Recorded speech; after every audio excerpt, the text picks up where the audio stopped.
Entonces, Nice different.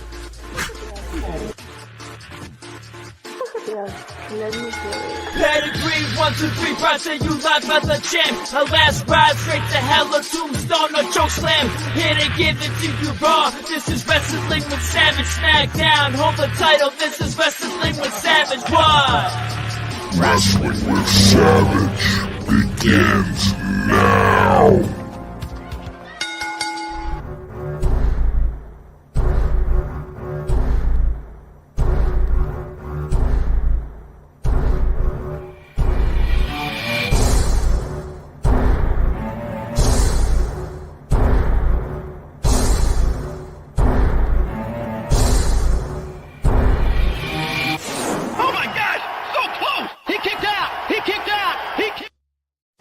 What's going on, everybody? Welcome to another episode of Wrestling with Savage. We're here live June 19th, 2023, and tonight is going to be special. And you know why? Because it's always special when there's a Savage on deck. Let me welcome back Anthony Loves Wrestling to the show. What are you doing, man? Did you just finish watching a Jon Moxley compilation video? No? Cool. John, welcome back to the show. How you doing, sir? Doing good. Can't wait to talk about Raw tonight. Oh, we're going to talk about some Raw. And, of course, Travis is back. Travis, great job on Friday. On Thursday, numbers were good, positive results. We're going to keep this train going as the Savage Kingdom continues to grow. And last weekend was a great weekend. I got to hang out with Mr. Marty Jannetty and a lot of other legends that were in the building in attendance. Had a great time with Diamond Dallas Page, my first time meeting him, and it was a good experience. DDP is the real deal. Legend, nice person, genuine, stayed for every single fan, and trust me, there was a lot of them. Yeah, this guy had the biggest line right next to Kurt Angle. Marty having a good time, Savage having a good time, got a lot of cool shit done, merch signed. Got some good content, some good videos. You guys may know this guy, right? Kurt Angle, American hero, icon, guy who beat the shit out of Stone Cold Steve Austin at the King of the Ring, unlike no other. I don't think we've ever seen anybody beat the shit out of Stone Cold the way Kurt Angle beat the shit out of Stone Cold. Not me personally. What? Good time, though. Good guy. Genuine guy. I told him the story about when I was 16 years old and I met him. I asked him for his autograph. I screamed in a crowd of 1,000 people. Said, Kurt, sign my belt. He did. He came over. He signed the fucking thing. But not before I told him, not there, Kurt, not there, because that spot's for Triple H. And then he looked at me like I was an asshole and he still signed it. So, good human being. Lex Luger, another good human being. Still getting it done. Honor meeting him for the first time. you still have the belt he signed? Of course. Sitting right behind my back, signed by the many legends. But that's besides the point. The point is that Marty is ready to party. That's all you need to know. Big shout out to Superwoman over there on the left. That's going to be a future valet. We'll try to get her on the show soon. She's not even a future valet. She's doing it right now for a few different promotions in Connecticut. So be on the lookout for her. Teddy Long, you guys may remember him. Hell of a weekend. Godfather. You know, pictures are nice. But you know what's better than pictures? I'll tell you what's better than pictures. Well, actually, this was pretty nice, too. I finally got Devon to complete this piece, so I was pretty excited about that. This girl right here, she's going to be on the Party with Marty podcast. We met her at Hooters, and Marty has invited her to be on the Party with Marty podcast. That's coming up later in the year. It's going to be a good time. See, Marty over there is rocking the Wrestling with Savage shirt. All right, there I am with Eric Sims. We're having some Hooters. We're having some cheesesteak. Eric Sims is out of his fucking mind, but it's a good time, and there's no BS with ESS. Yeah, this is us a Captain's Hideout, or Heroes Hideout in Albany, New York. Very big store in a mall. Very nice. Marty signing some limited Dark Side of the Ring prints. If you need one, let me know. Marty there on the Hannibal show. That was live, but like I was saying, what's better than pictures? Nothing will ever beat a video, just like a nice video.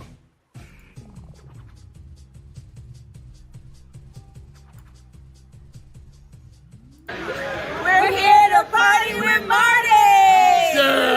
Yo, monkeys, it's me, DDP, and be watching on Marty's podcast because DDP's going to be having a party with Marty. Yeah. There you go.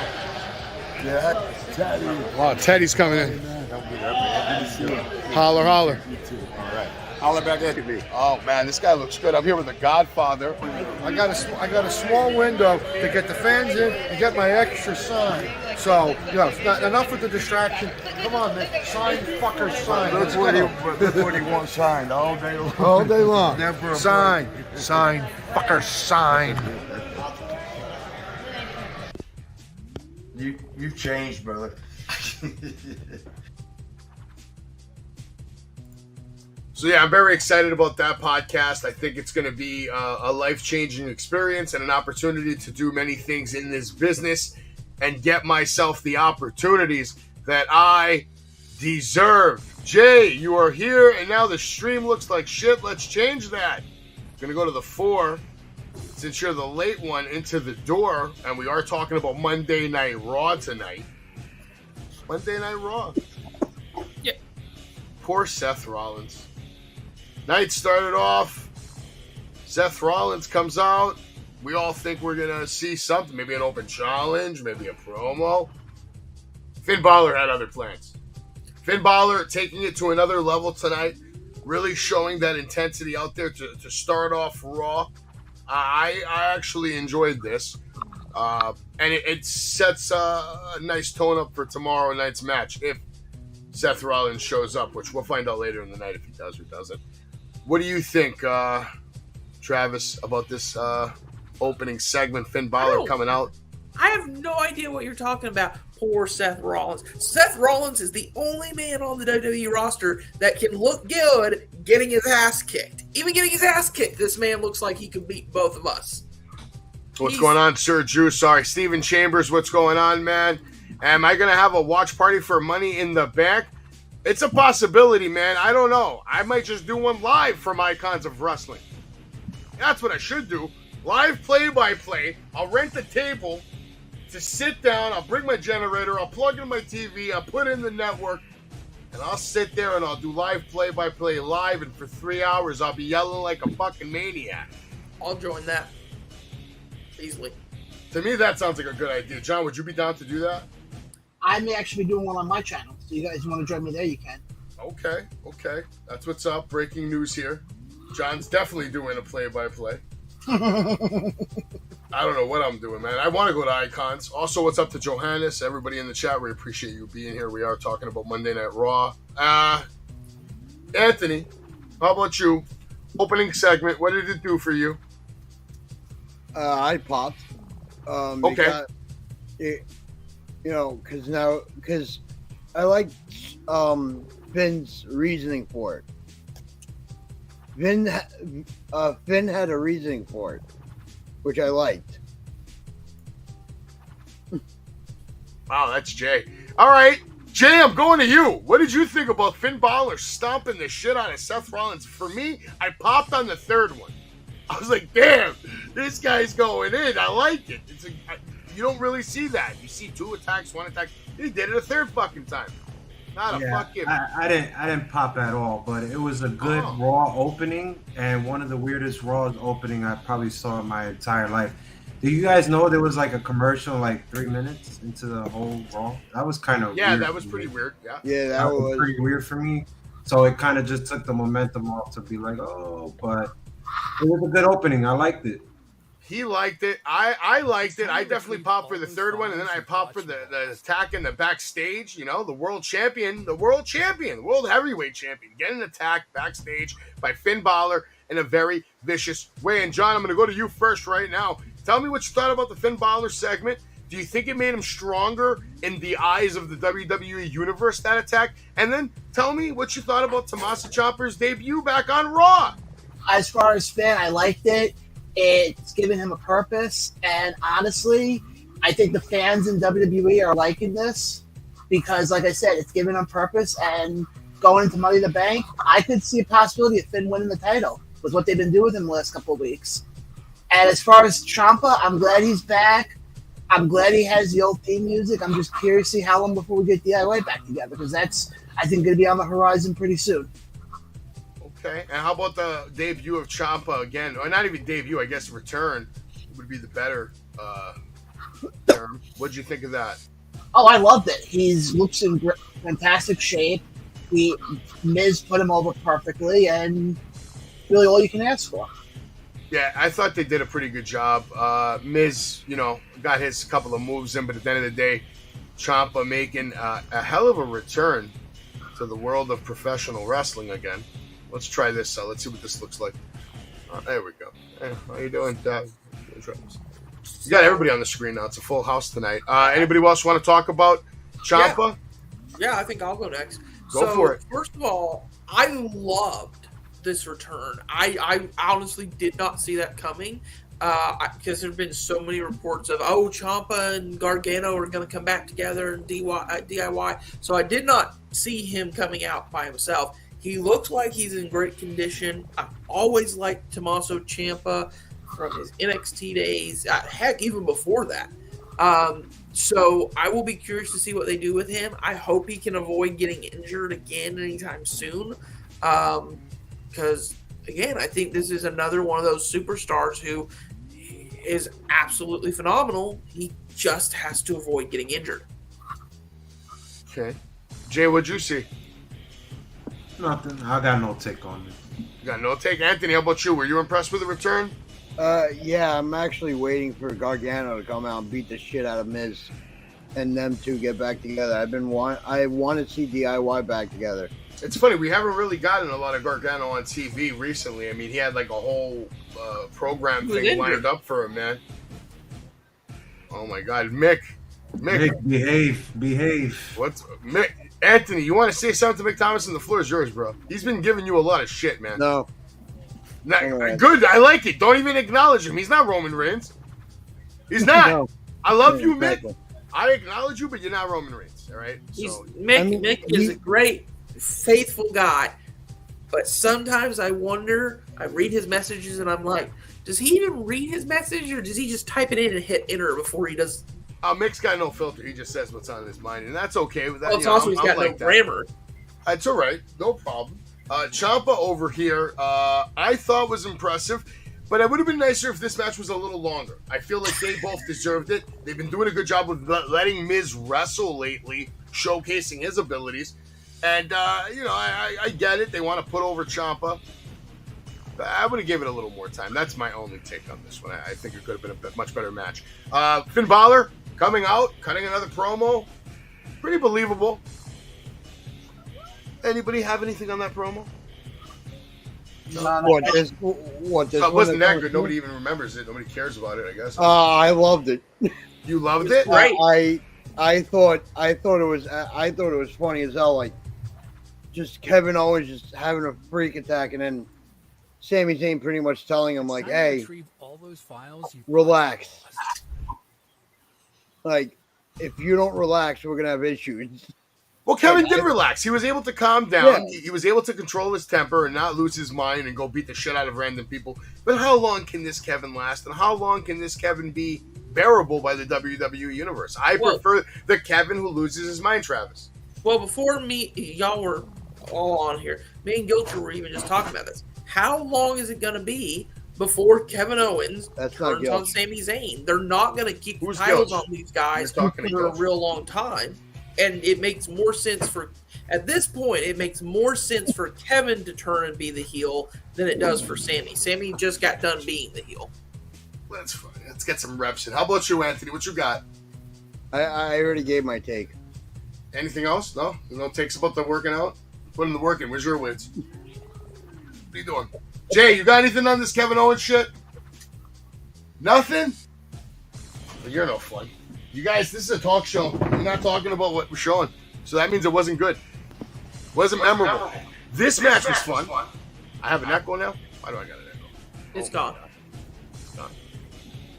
I like what they're doing with Sonya Deville. I like what they're doing with Chelsea Green. I like what the ring announcer does when one entrance sounds like it's for a stuck-up Jersey Shore, and the other one sounds like it's for an evil Disney princess. the way she says their names. The little things. I think these girls have a future. They will be future WWE Tag Team Women Champion, all that stuff, I think. Or they're going to break up. What do you guys say? Who? Champions or break up? Who? Champions. Come on, Anthony. They know. Why don't you know? Who? No, not the way Vince is booking them. Vince isn't booking anybody. Shut the fuck up about Vince. He's the one. Wait, he's the one that has to approve the fucking creative. He doesn't Do not do realize anything that. except go to the gym and then go home and his Blow private me is chef. bullshit. Savage, you're wasting your time. Vince McMahon is going to be laying in his coffin, and Vince Anthony's McMahon going to go, see, he booked it wrong. $800 billion, whatever. Do you think he gives you shit at this point, Anthony? Are you He kidding booked me? his own funeral wrong. Yo, Yeah, Gable, I'm gonna go yo, over there and I'm Gable is winning matches on TV. Vince wouldn't be there. Like, if Vince was there, that wouldn't be happening. Last Vince week, is Gable back. won.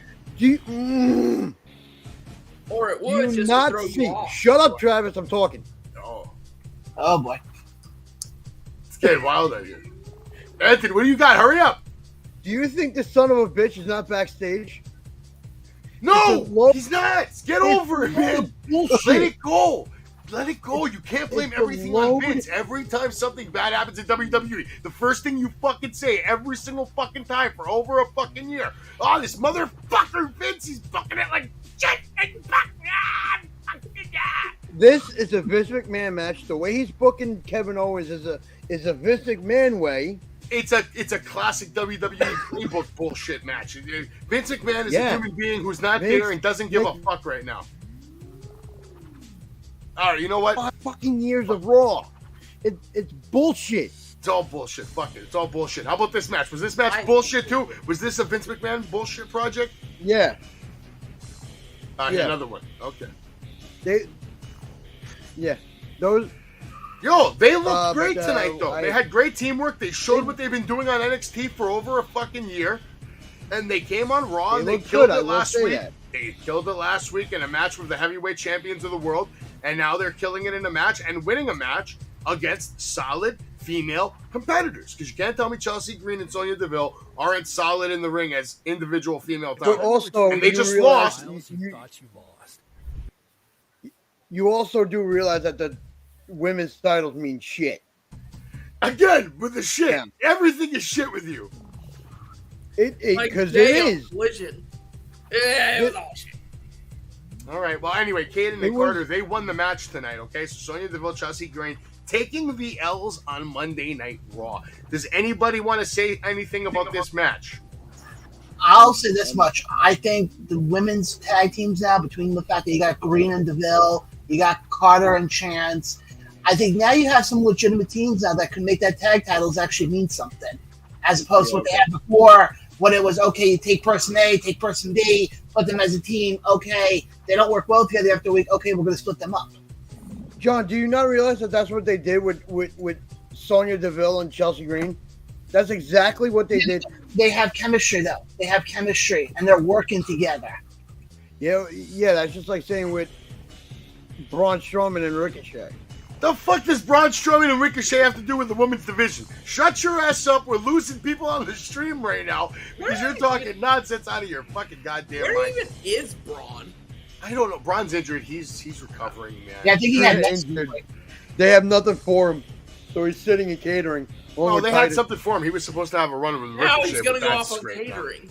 It'll be all right. Cody Rhodes coming to the ring, and he's going to have a little interview in their new position over here. I like that camera shot. I guess you'd call that the Mean Gene position. They just don't have the podium, just from the corner of the stage. Cody basically responding to Dom's challenge because Dom challenged him earlier in the night to a match. He said, go find 2 guys, which, by the way, that was probably his worst mic job that I've seen in a long time. I didn't like the way it sounded. It just didn't sound right. I'm not going to say he was nervous or anything because he's killed it other times. He was flustered because he couldn't get it out. He couldn't get it out. Regardless, he's a heat magnet, and Yeah. Cody Rhodes is a babyface deluxe, so they're going to just stick the two together and let the explosion happen at Money in the Bank. But the way Dom is playing it off, I'm loving it. Like, because you could tell like his character, he's just getting like aggravated. Do you guys remember? This was after I think WrestleMania, whatever it was. But when Roman came out and it was so nuclear the booze, he couldn't even get it out. That's what's going on with Dominic right now. But the difference is, Exactly. I think Dominic is going, I'm a heel. I should be getting booed so badly that I can't even get my promos out. I think the being flustered and bad mic work was just part of it because he's like, I've gotten the booze. What more do I need?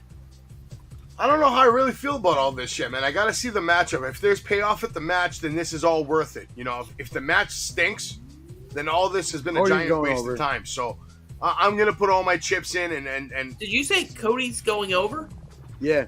Oh, no question. Brock Lesnar gets involved in this match. Yeah, there's no way. Yeah. Win. Okay. Dominic wins. I don't want to start with this stupid fucking dumb storyline. It's dumb. I want a goddamn reasoning for it. I don't have it. I'm done with the Brock Lesnar Cody Rhodes storyline. John, you want to tell him the reason that you gave me earlier that you said this is WWE's reasoning for doing things? Because That's the WWE way of doing things.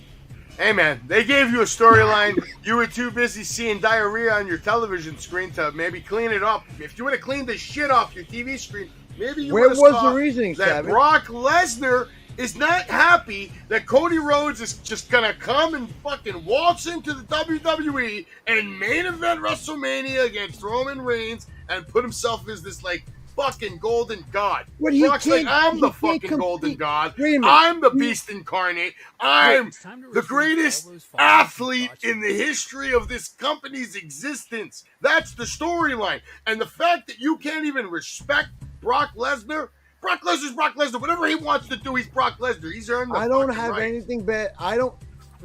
Where is creative to give us the reasoning of why? I It's just not- gave you the reason why. It's a bunch of horse shit. Why? Because I wasn't on TV telling you what the reason is? No, because I want to hear the real reasoning out of his mouth. Why did you beat the shit out of Cody when you were supposed to be in a tag match? Where did any of that fucking make any sense? I mean, didn't you see Brock's eye? Cody gave him a black eye. It was like a whole thing, you know? Do you remember? Do you even watch Monday Night Raw? Yeah, by what? Makeup? Great job, creative. Okay, All who right. the fuck is listening to me? Yeah, Cody Rhodes is going to have the match later tonight. He says he's going to look for partners. He does. Now we have another tag team match. We got a rematch. Basically, Cedric Alexander and Shelton Benjamin taking on, look at this, Indus yet again. And guess what? I called it. Jay, what did I tell you the first moment I saw Indus? Yes or no? Did I not tell you that very night? These guys are headed to the top. Yeah, you're laughing. It's funny. I remember that night. I was on the stream for that. See, Anthony, I called it. I've been telling people their main roster I'm bound. But here's my thing though. Those two guys, Shelton Benjamin and Cedric Alexander, are great wrestlers. They are very good wrestlers. It's a shame to see these guys become jobbers to guys like Indus. Well, what do you want them to do? They're not match. going to win world championships right now. What do you expect? Like, come on. Put them over in a match. Give them a shot to show you what these Okay, guys you know look what? like. Here's the thing. Let me explain something to you. The way James would explain it to you. This is a business, and these guys have been given a lot of opportunities to sell T-shirts, to sell action figures, and to make money. Obviously, if someone isn't, oh wait, let me rephrase this. Someone you like isn't getting pushed over, it's because they're not making any fucking money. They need to get the. And that Her is the business. sad reality of the business we all sit here and love. If your favorite wrestler doesn't make money, if your favorite wrestler in the world who you think is so fucking good and underutilized and fucking underrated and all these stupid fucking cliche catchphrases you all want to sit there and say, it's because they don't generate revenue. And if you don't generate revenue, you're going to drop on the pecking order. And you're going to be used to help someone else. Maybe, hopefully, generate revenue. That's not even a wrestling. But here's the thing. In this year, I know that team is going to make revenue. They're going to collect revenue for the company. I will not disagree with that. They have a lot of fans around the world, man. I don't hate on them this year. I don't. That team is going to be a dominant tag team. They're going to be a tag team to watch. I can't tell. Okay, no. KO lost some weight. Look at him. Good God. Yeah. Who is this guy? Yo, where's his arms? Is this picture real? Yeah, that was when he got the water spilt on him. It's time to retrieve. He got the water spilt on him because they were testing his patience throughout the night, which I enjoyed. And then he had to run into this guy and have a little, But he kept his cool. And Riddle would have a lesson coming his way later tonight, and nobody would come to help him. Oh, we'll talk about that in a little bit. But now let's talk about the most famous person on your television screen. And it's not anybody from wrestling. It's not anybody from WWE right now. It's Logan Paul. When he walks into that ring, whether he's hated or loved, he's the most famous person in that building at that moment. Just because that's what the world says. According to the world's analytics, Logan Paul's on that level. And there he is. And you know what? Pretty sure I called this one too. Jay, I don't know if you remember, but I did say they're gonna put Logan Paul in this Money in the Bank thing. Congratulations, Savage. You have eyes. Everybody saw that coming. Everybody. No, okay. I do. All right, but yeah, it's obvious. But is he gonna win the fucking thing? John, do you think Logan Paul is your next winner, Money in the Bank? I've heard the theories of possibly, and it wouldn't shock me if they pull the trigger and have him win it, because then they get the mainstream media attention. I'm going LA Knight on that one. I want to see LA Knight win it. It needs to be LA Knight. If it is Logan Paul, I kid you not, I'll be shocked if he makes it out of that building alive. Let me say this about LA Knight, man. This guy definitely has everything that you need to be a superstar. And tonight in Cleveland, it was evident he was a superstar. He got that crowd. I mean, that shit sounded louder than when Adam Cole does his. Oh, Adam Cole, baby. It was LA. Yo, they went nuts for him. I mean, if that isn't a clear sign that he should win. He is a fan favorite who, for whatever reason, they keep going, well, if we keep doing it this way, maybe they'll see him as a heel. No, he's a fan favorite. Nobody else came close to getting the pop he got tonight. No. Absolutely. There's no question this man needs to be a babyface. We've seen that he can do it, and it's what the audience wants. The audience doesn't want this man as a heel. He was great when he was in TNA and he was Eli Drake. Yes. He's good, period. He's good as anything. He's good as a heel. He's good as a face. He could be an in-betweener. He can do anything. I don't know, man. What he says he is. He's the last of a dying breed. I want LA Knight to win because it would make for a hell of a storyline who's going to challenge for that title. Roman, Seth. Oh, absolutely. Braun Breaker, whatever. You never know. They'll probably play it out for a while. But at the same time, I just think they're going to pull the trigger on fucking Logan Paul. And then he gets killed. Last year, what happened when the last entrant came in? Secret entrant all the way down. Who was it? It was Austin Theory. What happened? Austin Theory won. Because at the last minute, they decided we need him to win. And that's why he was in that match. If they do the same thing with LA Knight that they did with Austin Theory, I honestly think that you're going to make that guy another big star out of him. LA Knight already is a big star. But a title would definitely clarify that. And he's in his prime age right now, 36 years old. He's got to get it done in the next couple of years. But it doesn't have to be this year, and because of that, it might just give it to Logan Paul and disappoint everybody. So get used to it. It might happen, unfortunately. Nobody else got a pop. Everybody else came out. I like what Butch did. He came out, didn't talk, just fought. Made sense. Big brawl breaks out. You know, Logan spin water like he's out there like he's Triple H and shit. Crazy. If they give it... And everybody's knocked out. He's up there holding it. They're telling you. You know what? If they give it to Logan Paul, go ahead, give it to Logan Paul. Have him fail on the cash-in, because so help me God, if you put him as the face of your company, you're going to start losing money. Nobody wants to see this asshat as the face of the company. There are lots of people, I'm not one of them, but there are lots of people who still haven't forgiven him for all the shit he did. You don't want someone that controversial as the face of your company, because that's the wrong kind of controversy. But Travis, you have to understand, if he's drawing that company money, that's what they're If it was really that bad, Travis, he wouldn't be on the show. Sorry, Anthony. Sure he would. No. It's fun, but like, and this is the man who sold his soul to Lucifer. I'm not surprised. But Jesus Christ. you gotta kind of think of it like, as Savage said, as in a business way. This guy is drawing WWE money, regardless if people hate him or like him. Yeah, no, Travis, you seem to fail to realize how powerful the brainwashing that WWE has applied to all its fan over the decades. And that's why you'll sit there and you will continue to watch. You're that guy that says, if they do this, I'm not watching next week. Somehow, some way, you find your ass watching next week. And if they make him the world champion, when you come to me, well, what did you think of tonight's promo? He's the world champion. I don't give a shit. Move on. Just know that I won't don't happen. think he's gonna be. If they give him the contract, No, I don't think they'll make him world champion, Anthony. You're right. No. I don't think he would cash in that same night. I think he would try to cash in for SummerSlam.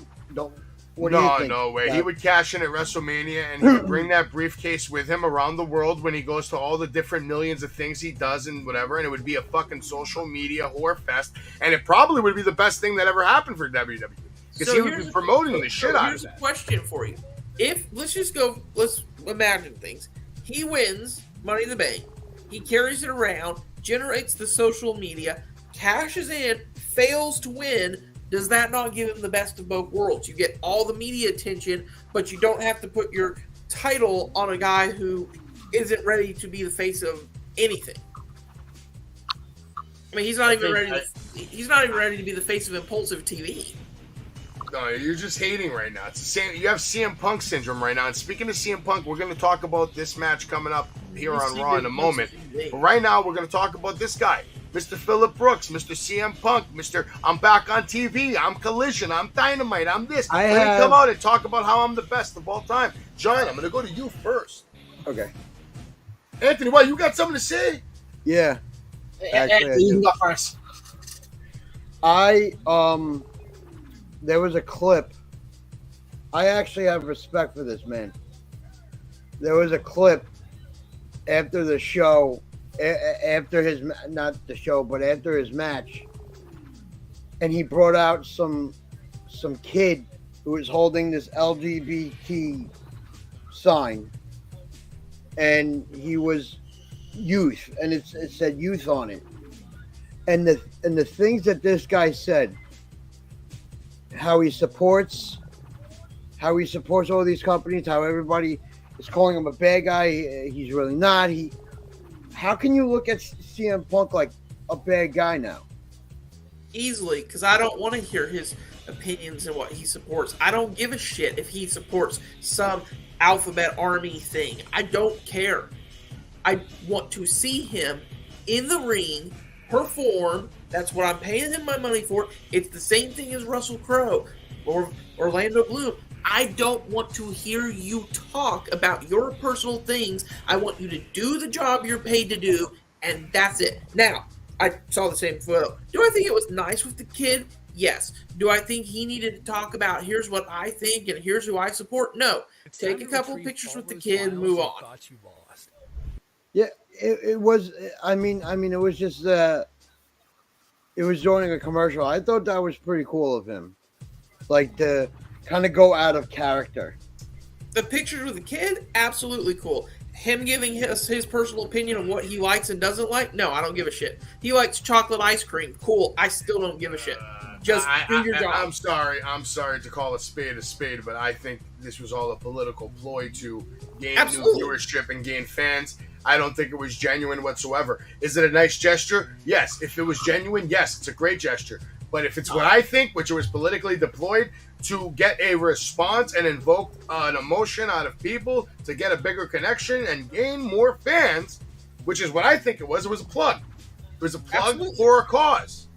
Is it a good cause? Sure. But, that's not pro wrestling to me.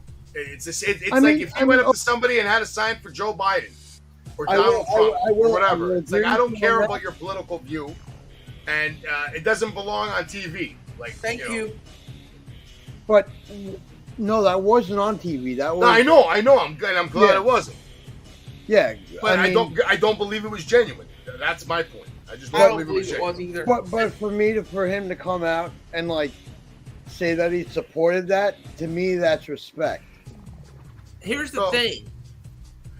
I don't want to see. We're already wasting time talking about all this. He I want to know what did you think of.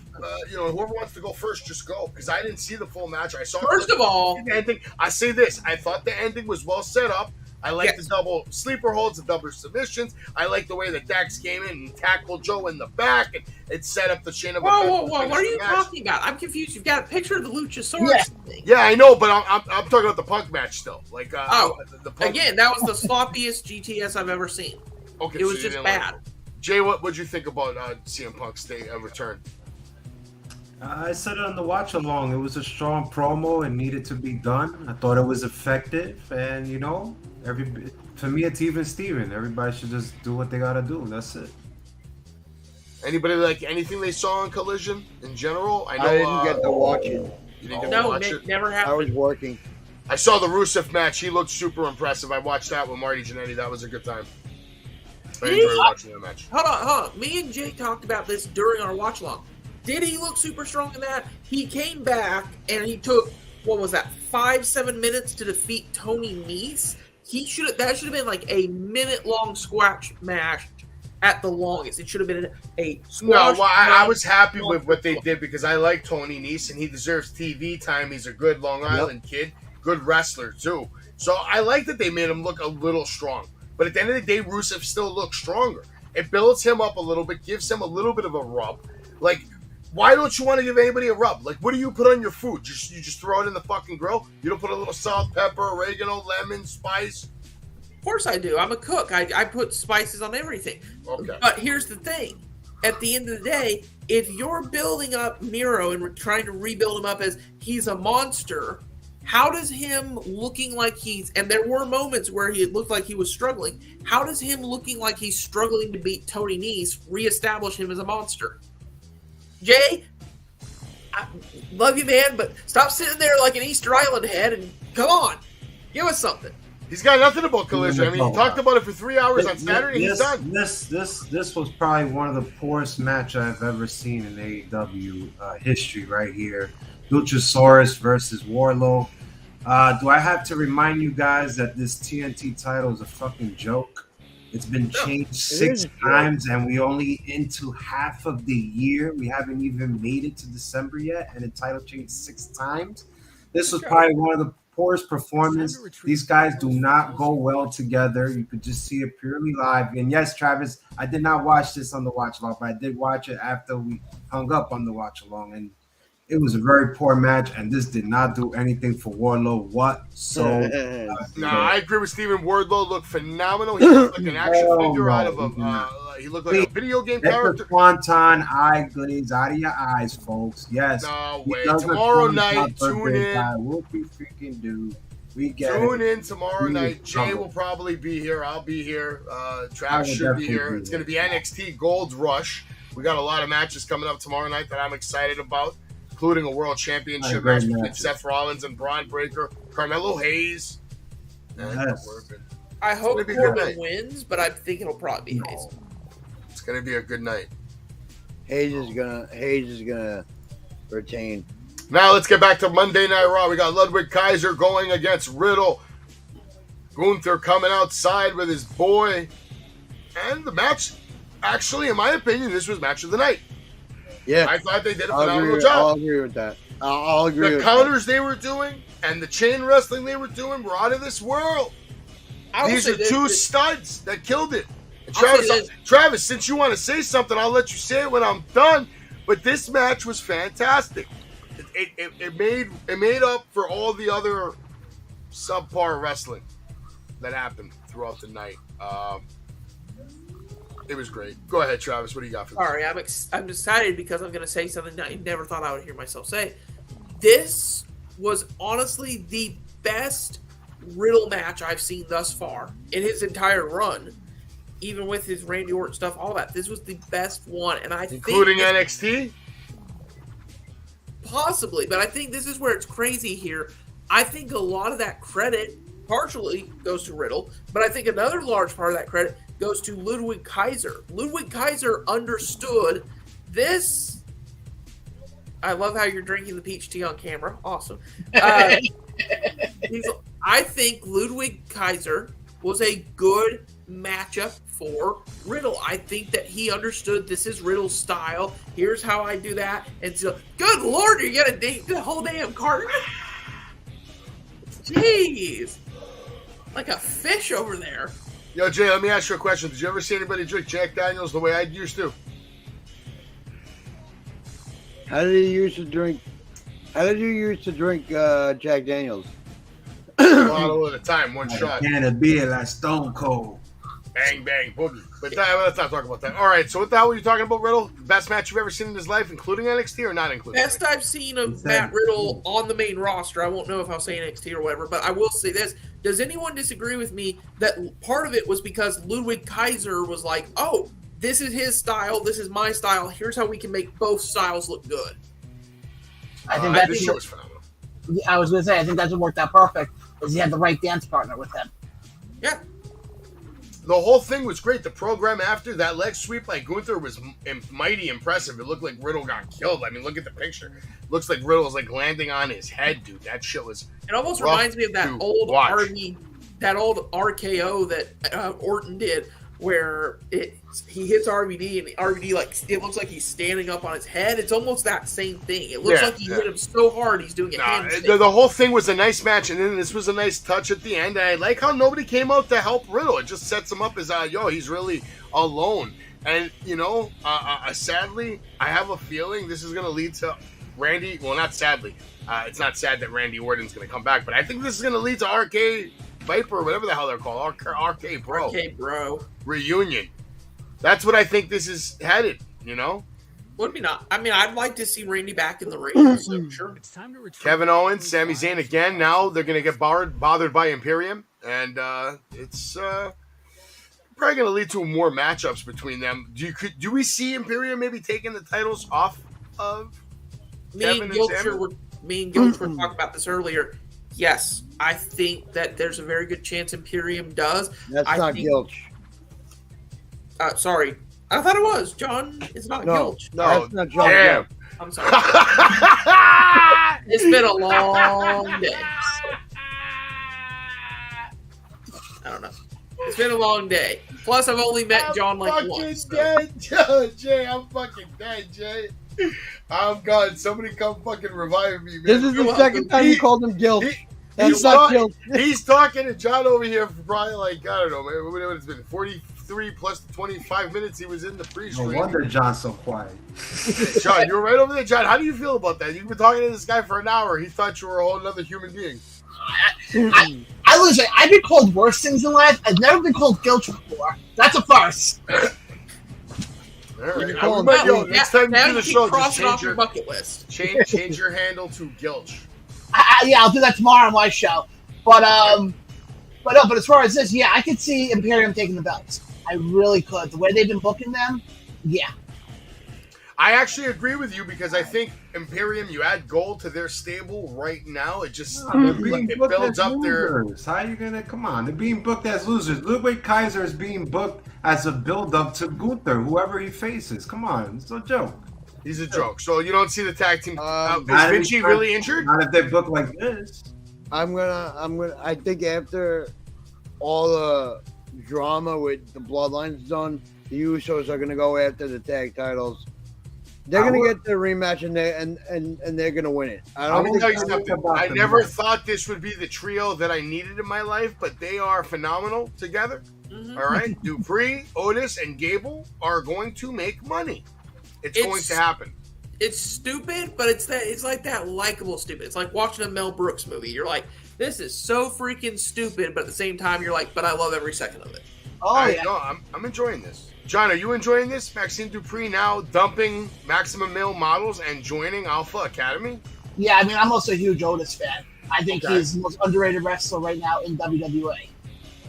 Hot take right there. All right. Jay, I see you nodding over there.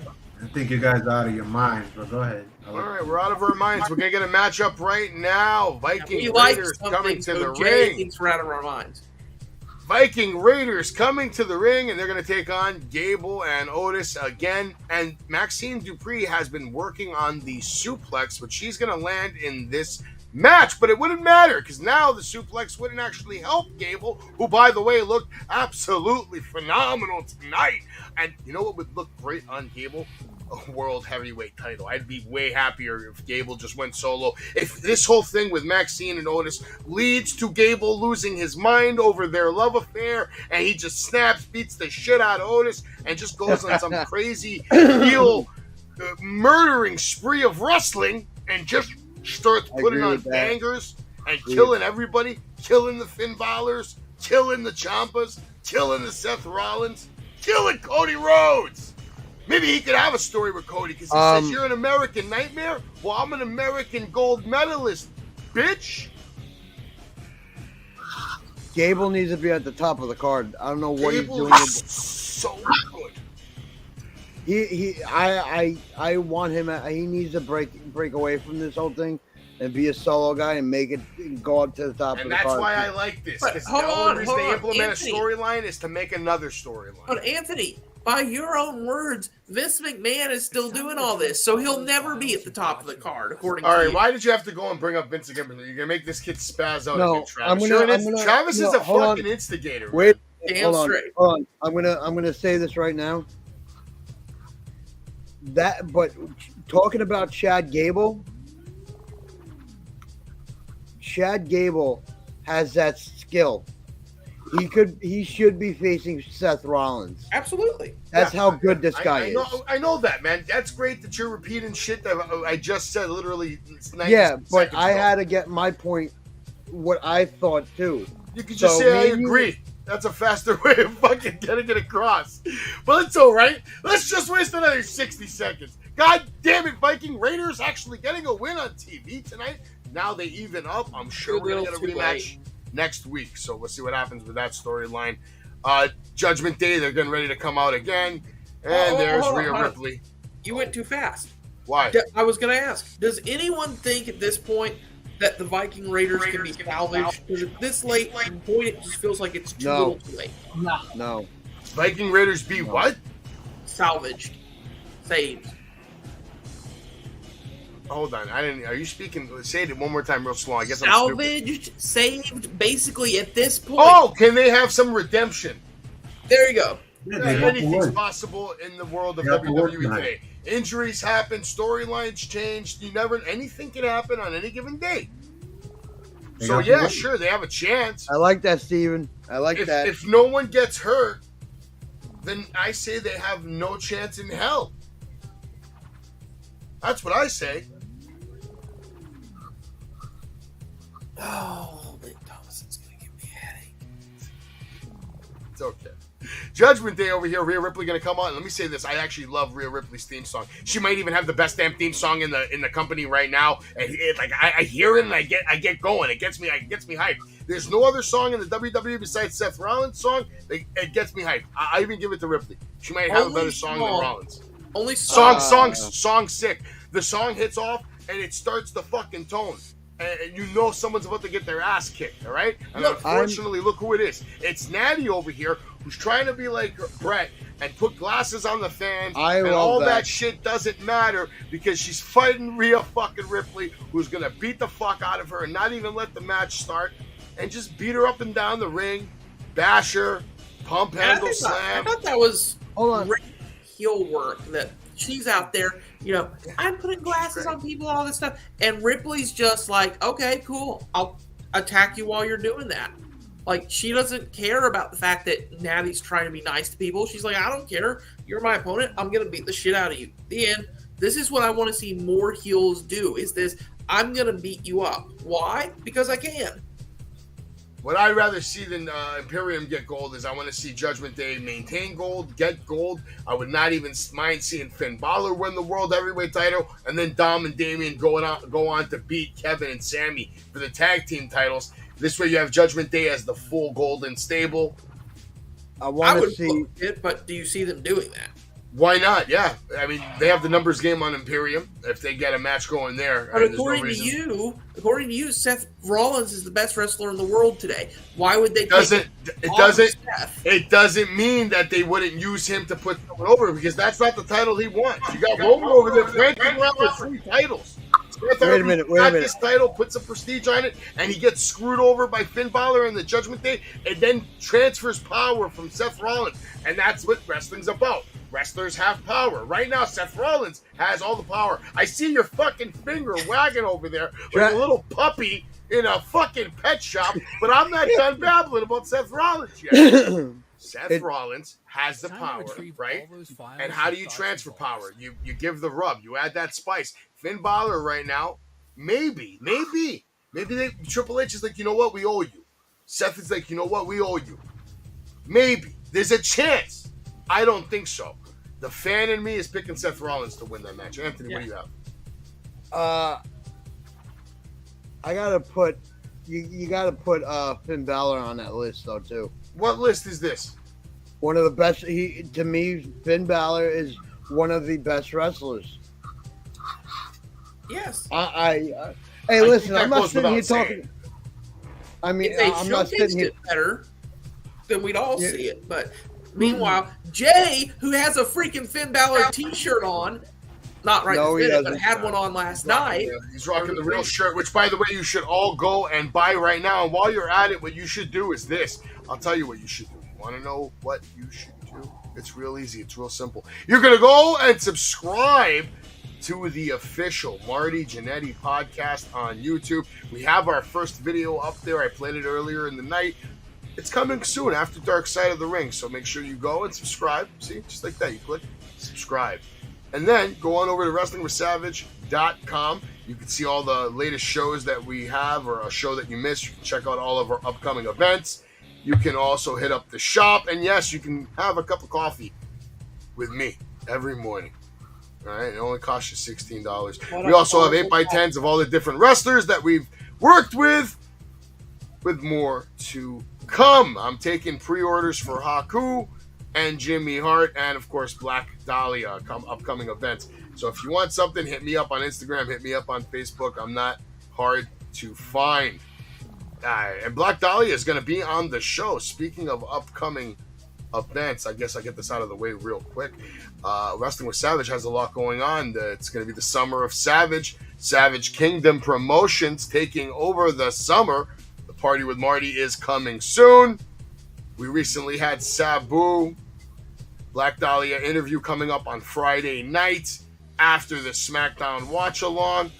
I don't even know if I'm going to invite anybody to join this. I think Anthony wouldn't be able to control himself. Jimmy Hart at the Wrestling Universe, June 30th. Come on down. Haku, Black Dahlia, Wrestle Bash, August 20th.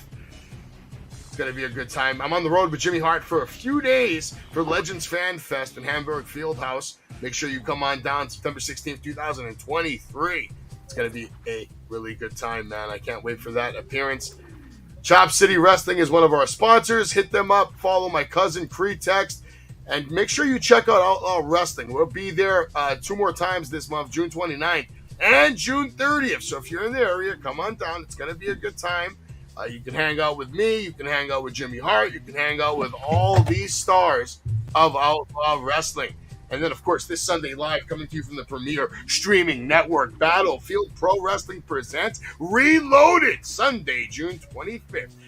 From the Signature Event Center in Broadheadsville, Pennsylvania. It's going down. Sign up to the premier streaming network now. The best deal in wrestling going down. And this was my weekend with Marty. Like I said, the Marty show's coming up. We had a good time. Really special thanks to Captain's Corner, hooking it up, getting to hang out with all the stars, getting autographs. Unfortunately, the Gun Club did not make it. Hobbs did not make it. A little sad about that. But get ready for the party with Marty. It's going to be a really good time. We're going to bring you exclusive content from Dark Side of the Ring. Here's the official limited Dark Side of the Ring prints. If you want one, McThomason, don't worry. I got your order in. Thank you. I will send it to you very soon. Hit me up. It's time to 8x10s. What the fucking do? All right. Back to Raw. Where are we at here? I'm gonna say real quick. I have to agree with Steven on that. I think What? This? I think that if Vince was still booking this, I don't think we'd be seeing the whole return of the Savage Finn Balor. I think that this Finn Balor, what we saw tonight, reminded me of when he was NXT and he was doing his whole Prince gimmick. And I wouldn't even mind seeing them lean into that even more. Maybe drop a little bit of the whole, hey, Dom, I'm joking with you, and just be that guy who's like, Dom can be the one who's like, all comedic, and Finn Balor can be like the Stone Cold Killer. They need to have babies. They need to get married. She needs to leave Buddy Matthews and marry Dom Dom. Make it real. All right. They'll make more money than anybody in the history of pro wrestling. Why are you taking away from Buddy Matthews, one of the nicest dudes you'll ever meet? You're just mean. You're just mean. I'm not mean. I'm not mean. Well, why can't they all? They should start a new thing, like a triple marriage. That's called polygamy, and there's only a couple states where that's allowed. So, I mean, if they want to move to Missouri, that's fine. This picture you're looking at could possibly be a WrestleMania match, in my opinion, easily. Oh yeah. Oh yeah. Absolutely. Raquel's great. I think she's got all the stuff to I'll event. be honest with you. The first time I saw Raquel, I did not care for her at all back in NXT. But from that first match to NXT to now on the main roster to where she is now, she has really managed to make me a believer in her. And I think at the end of the day, that's what's most important is, do I believe that this girl is legitimately a threat to Rhea Ripley? Absolutely I do. I think that's important. Okay. Yeah, no, she's definitely a threat. I think she's a threat to the entire women's division. And tonight, I was impressed by the way she talked on the mic. The look that she gave Rhea Ripley and then went out and had her match. Full confidence, delivered it well, and it was live. So I was impressed. Jay, you weren't impressed with Raquel a little bit tonight in this segment? No, she needs more reps. I don't agree with anybody here about Raquel. Jeez. But I'm gonna say this. I am surprised at the outcome of that match with Trish. I really had Raquel in this match because they need a big threat in that Money in the Bank, and I don't believe Becky's it. I'm sorry. I don't see her winning whatsoever. No. So I think they really needed Raquel. I thought it was a big drop. I don't understand why Trish, but this is the thing I had with Travis. When people go away and they're 40-something years old and they want to come back to wrestling and do all these big matches and win these titles, it's ridiculous. It's ridiculous for me.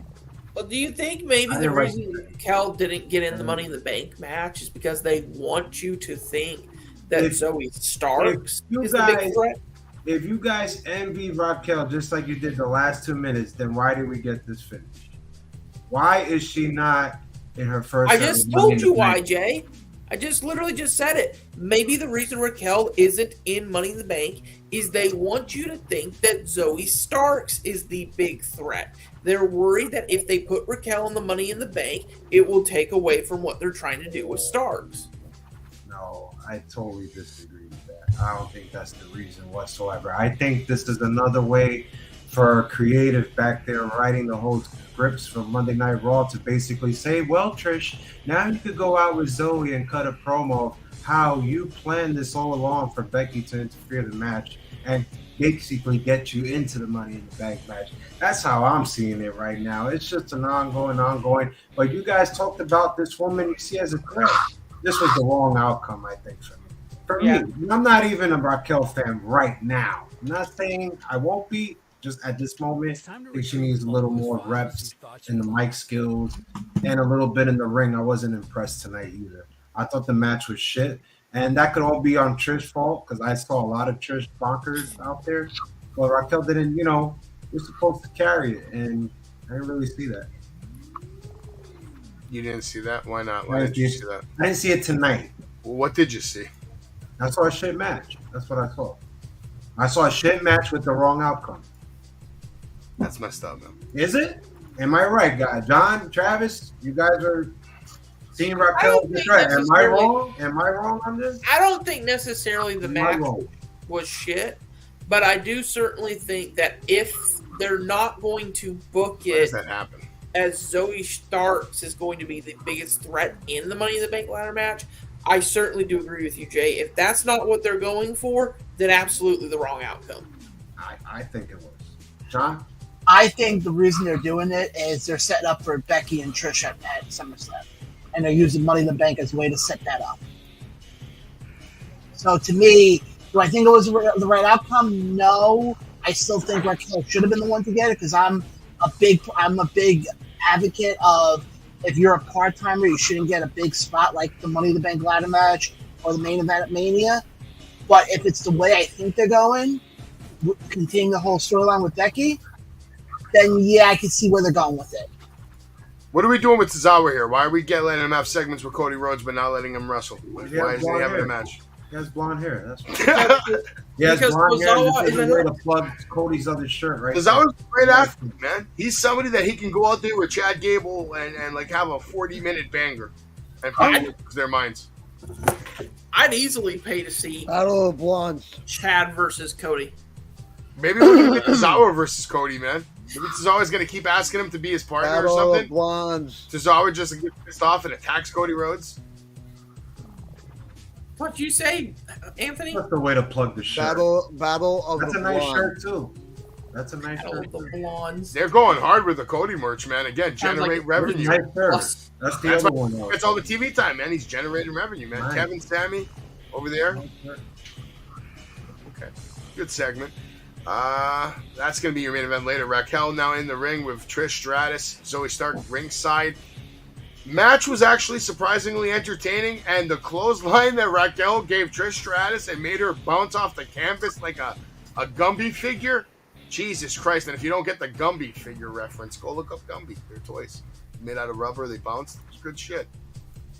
I liked it. I love the hold on. Trish comes out. Right? No, I'm sorry. Excuse me. Becky Lynch comes out and gets Raquel the loss. Trish Stratus has advanced in the Money in the Bank match. Anthony, what do you like?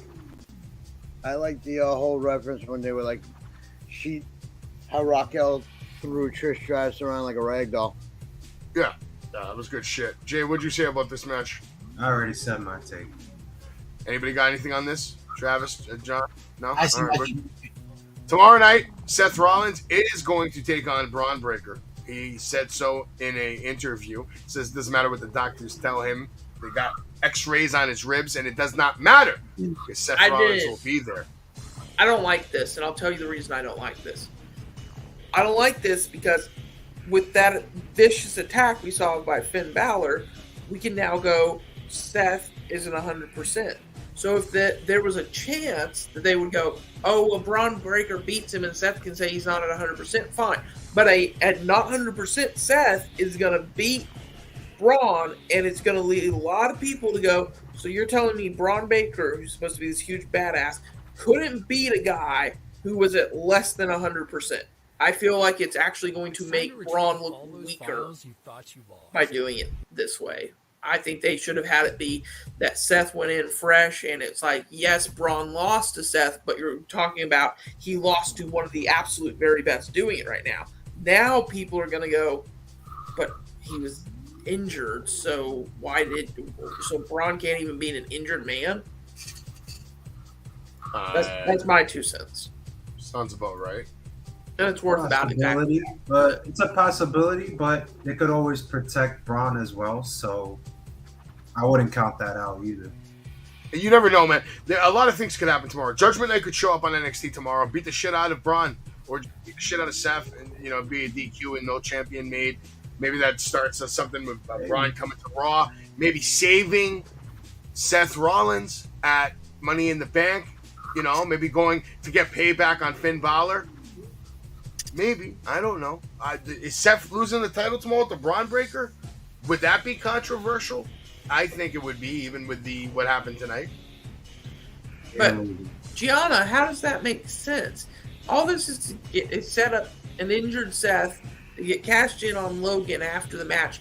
This match in NXT Gold Rush is not taking place after Money in the Bank, is it? It's taking place tomorrow night. This is taking place tomorrow night. We're getting a World Championship match on NXT. This is unprecedented. This has never happened before. We've never had a star the caliber of Seth Rollins defend his world title on an NXT like this before. John, are you watching NXT tomorrow? I have my podcast tomorrow night. What are you doing? A live watch along on this? No, we got other stuff we're talking about. But I just thought of something. Is it possible this could lead to a possible triple threat at Money in the Bank? Absolutely. This could be Braun's way into the main roster, into the world title picture. That I could see a scenario playing out where all of a sudden Finn comes in, gets, all of a sudden Seth retains, and you hear Braun turn around even on SmackDown, and he does like some backstage thing, and he turns around and he goes, well, I got screwed out of the title, so I spoke to management, and I'm now included in the triple threat and the World Heavyweight title match at Money in the Bank. I think tomorrow night we're in for a treat. I'm hoping that this match starts at 10:30, because if it starts at 10:30, it means you're going to get a match that's over 30, 35 minutes long, which is what this deserves, and it will bring in the ratings. Tomorrow night could be the first time NXT cracks 1 million, okay? That may not be a big deal, but it is. I think it is. It may not be a big deal to you, but I think it is. It's a big deal for tomorrow NXT. night. NXT is going to make waves. I do not see Seth Rollins losing. I see Finn Balor, man. I see Finn Balor coming to NXT, because what he did tonight was vicious, and it could continue tomorrow night all the way up until Money in the Bank. Would anyone be upset if they take the title off? What's going on, Anthony Graves? We appreciate you being here. Anthony Shout out Graves, to Gianna what's Forever. up, brother? Cole 2K, Hey, everybody on the chat, Mick Thomason. Shout out to everybody in the chat. But yeah, tomorrow night, I think everybody's in for a treat on NXT, and I can't wait to watch it live and then come on here. And I might go live maybe a few minutes early, man. Maybe I might go live 10:15, because I'll be so excited about this matchup. I think it's going to be a phenomenal match, and it's going to give Braun Breaker a spotlight that no other NXT superstars ever had in history. Would anyone else be upset if this is... Yes, Finn comes and further messes up Seth. Triple threat match.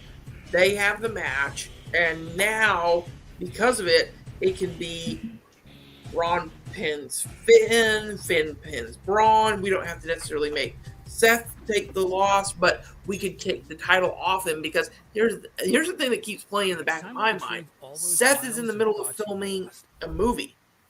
Are we going to continue to keep the title on him?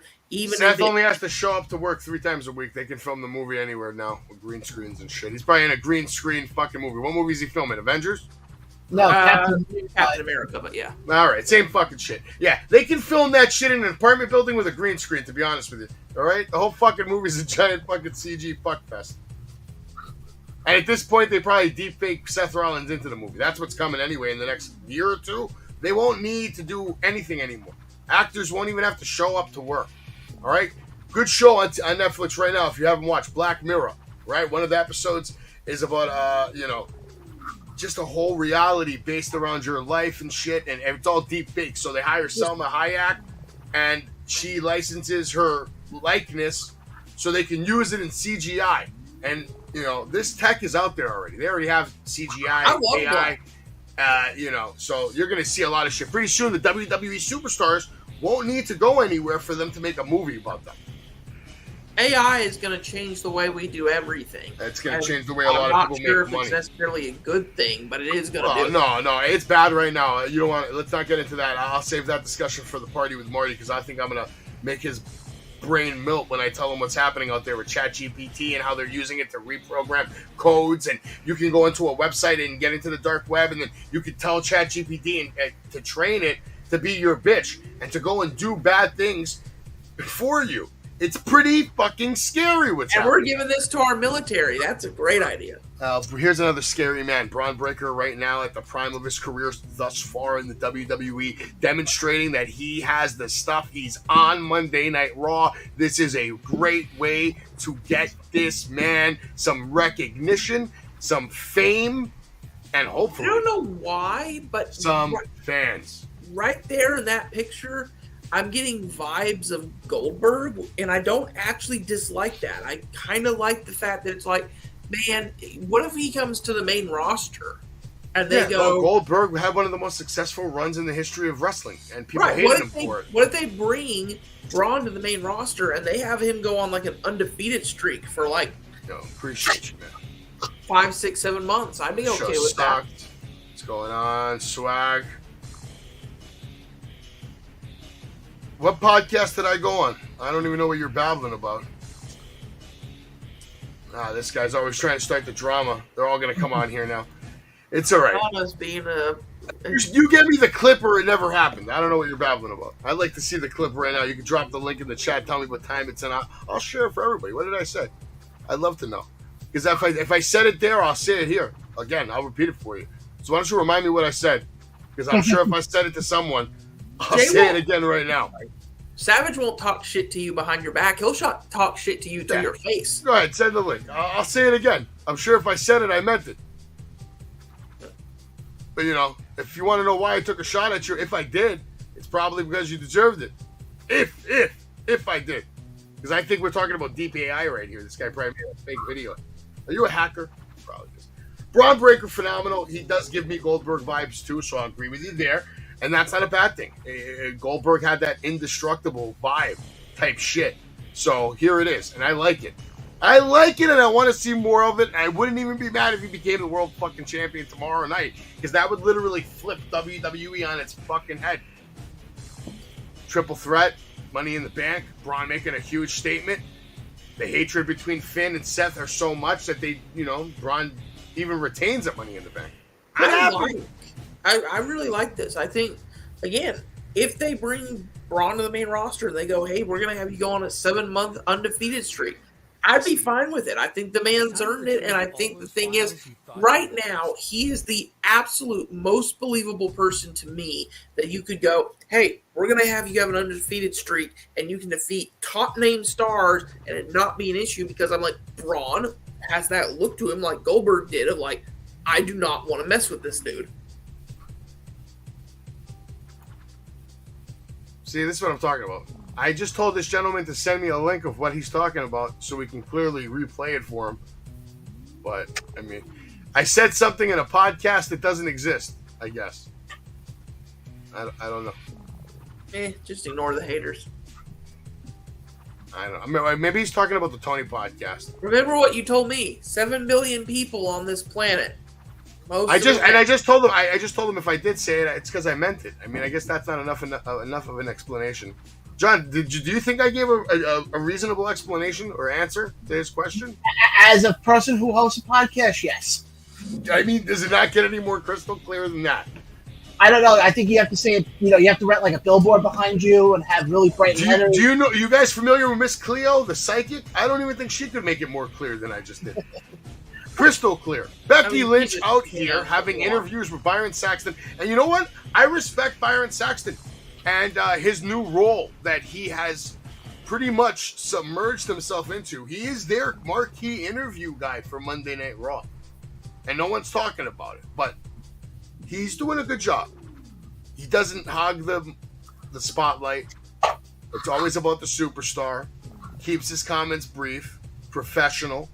He's a professional, is what Byron Saxton is. And I just want to acknowledge him here on Wrestling with Savage, because I don't feel like Byron Saxton ever gets the acknowledgement he deserves, let alone everybody else that helps get that whole show running and going. The cameramen, the crew, all those guys. Did you know, I didn't know this until a couple days ago.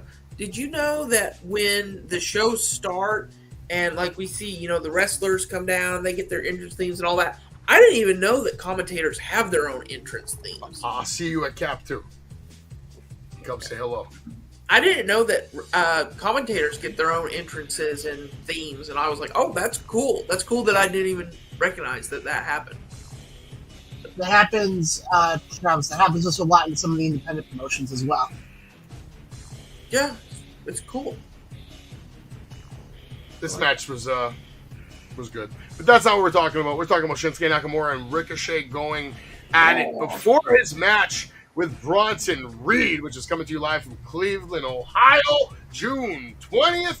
Nope, June 19th. June 20th. My boy. Been live. My boy, Travis, Bronson. you love fucking interrupting me, so just tell me, what did you think about Shinsuke Nakamura versus Bronson I loved Reed? it. My boy Bronson looked like an absolute beast.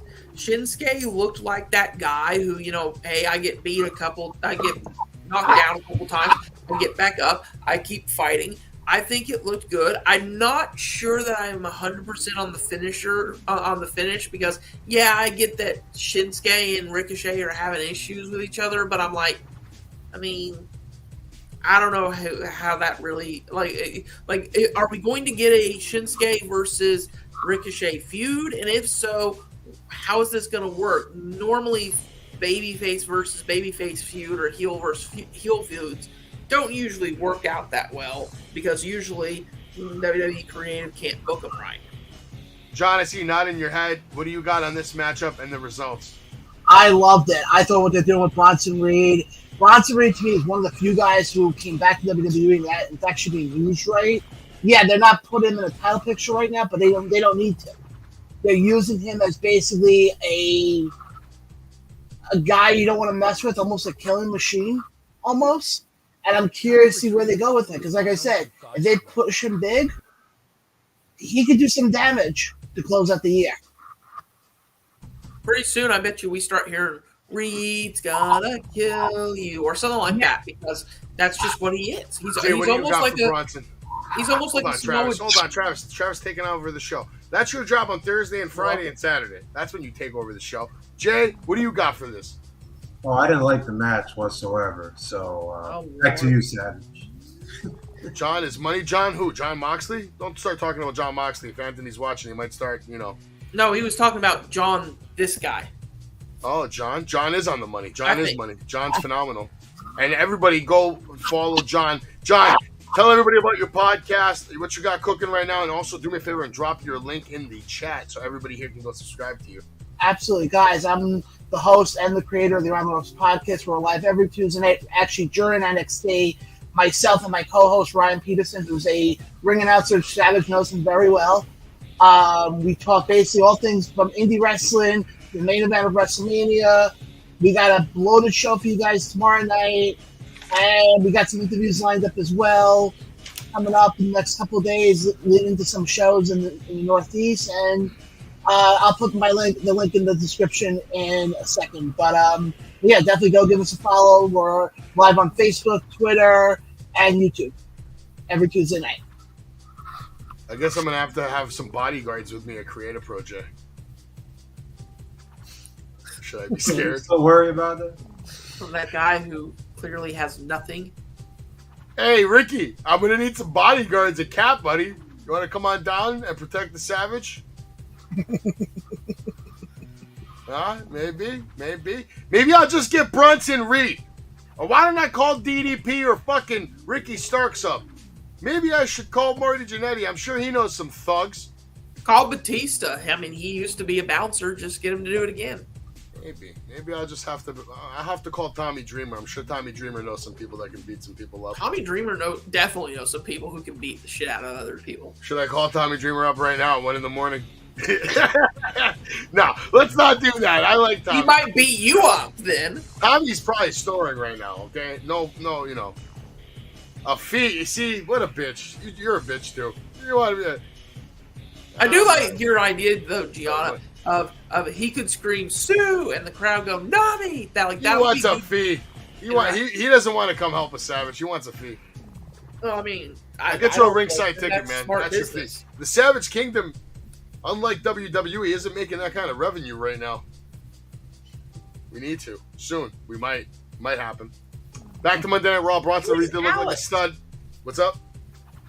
Mick keeps saying weird stuff, and he's like, yeah, but then Alex. Who the hell is Alex? That's the guy that was talking trash. If you can't keep up with the fucking conversation. Even Mick's more ahead of you. All right. So, here we are. Well, How would I come know on. that? Man. I don't know. You put two and two together. He's talking shit to somebody named Alex. You're probably I'm talking not shit to the guy who's talking psychic, shit to me. and thank God I'm not, because then I'm not scamming people out of money, because all psychics are shams. All. Oh, all right. Ricky's got my back. He said he wants a burger. If that's the case, we'll get you a fucking cheeseburger with bacon and blue cheese. We'll get you some onion rings, some French fries, some chicken wings, Shut large up. Coke. I want all those. All those. Yeah, things I'm kind of hungry too, but we can't eat right now. Damian Oh. Priest, looking like a star right there, Steve. Look how big he is, man. I really love the way they've handled Damian Priest overall. Like, they're just doing great work with him. Judgment Day in general, they're looking strong, man. Did you ever think Judgment Day would have this much TV time like a year ago? I bet you never would have thought that. But here we are. Here's Seth You know Rollins why? telling everybody he's going to have a match tomorrow night against Braun Breaker, 100%. Kevin Owens, Sami Zayn now coming to the ring. Cody Rhodes coming to the ring. By the way, Seth Rollins will also be on the Pat McAfee show tomorrow at 12:20 p.m. on YouTube. You know why they've gotten so much attention in the last year? Sure, tell me why. And I'll say it. Yeah, I'll say it very slow, so our co-host who's not here at the moment can understand this. Judgment Day got as much attention as they did because the senile old man is not there anymore. If he was still running things, Judgment Day wouldn't be getting. I thought over. Anthony left. Oh, maybe he did. My point still stands. Judgment Day has gotten so over in a year because Vince, it was like, Judgment Day, I don't know what to do with them. Hunter's like, well, I sure shit do know what to do with them. Yeah, but theoretically, wasn't Vince there when this whole thing got greenlit with him and theoretically, but he's not there anymore. So, I mean, Hunter, I still say Hunter gets the So what credit. you're saying is NXT superstars are thriving now that Triple H is in charge. Yes. Fair statement. Most. Cody Rhodes, Dominique Mysterio, Money in the Bank. No shot in hell Cody Rhodes is winning this match. No. It's not happening. No. None. Not happening. It's not happening. If it does, I will figure out a way to fit a hat down my big fat mouth. I will eat a hat live on the stream. Well, you never know. Cody Rhodes locking up with Finn Balor. That's a main event matchup in itself. This match itself was, in my opinion, okay. I thought it could have been a little better. Felt a little rushed. I don't know. Jay, what did you see in this matchup, man? You're good at breaking down matches. I thought this was a fun match, and I think we got to give where credit's due. I mean, if you guys notice for a track record, Damian Priest has been in the main event on Raw the last 2, 3, 4 weeks. You could say whether it's a 6-man, whether it's a tag team, whether it's a singles match, he's been main eventing, and this is the reason. The South of Heaven, his work, his selling. He took the Cody cut, he took the kick, he took the crossroads. I hate that he took the loss, but somebody got to take the loss, right? In this whole group. And why not? You're not going to give it to Dominic, right? And you're not going to give it to the other person after the opener tonight. So I just hate the finish, but Damian Priest was very impressed in this match. I actually had fun with this match. It was actually fun, I think. I had fun with it, too. I just thought it could have been a little longer. John, what did you get in this match? What was your impression of Judgment Day after they lost? I love what they're doing. I've said it for a while now. I love what they're doing with Judgment Day. They're being used properly. All 4 of them are adding to the equation. On the other side with Cody and KO and Sammy, I thought they worked well together. And this did what it had to do. It kind of helped set up Dominic and Cody going into Money in the Bank, kind of gave them a little bit of momentum. And realistically, I think Judgment Day just looks stronger and stronger every week they're on TV. Okay. Travis, how about you? Main event, what did it do for you? Any new feelings on First of Judgment all, Day? I did like it, but hold on. Can you go back through the slides a bit and get to the one where they had a picture of back of Rhea's jacket? They showed it was a minute ago. A couple more. Right there. That's only half of it. But the other half was another 2 arrows pointing, one in this direction, one in that direction.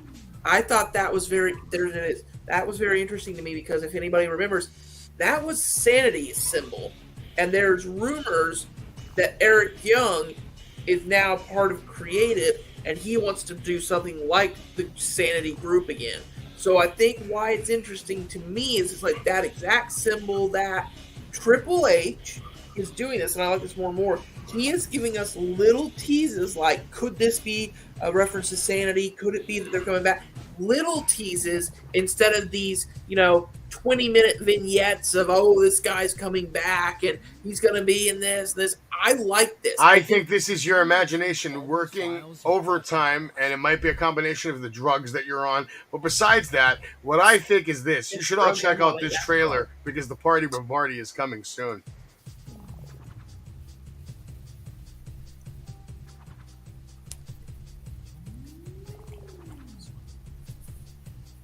We're here to party with Marty!